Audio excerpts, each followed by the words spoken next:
The first conditional is used to talk about real future possibilities.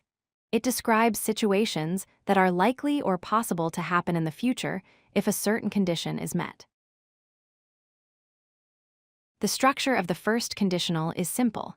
It uses the word if plus the present simple tense, followed by the word will plus the base form of a verb.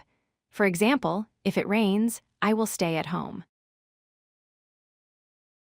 Here are more examples of the first conditional. If she calls, we will answer. If they arrive early, we will start without waiting. If you help me, I will finish faster. Use the first conditional for real and possible future situations. It describes outcomes that are likely to happen if the first condition is met. The first conditional talks about future possibilities that may happen. The zero conditional talks about facts or things that are always true.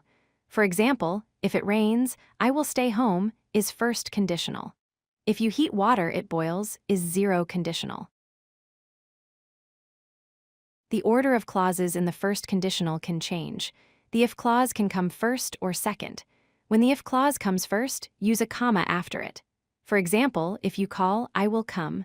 When the will clause comes first, no comma is needed. For example, I will come if you call. Practice the first conditional by using everyday situations. Make sentences in both positive and negative forms. Focus on clear cause and effect relationships to improve understanding.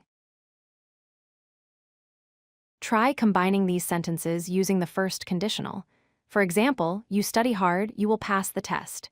It rains, the picnic is canceled. She calls, we meet at the cafe.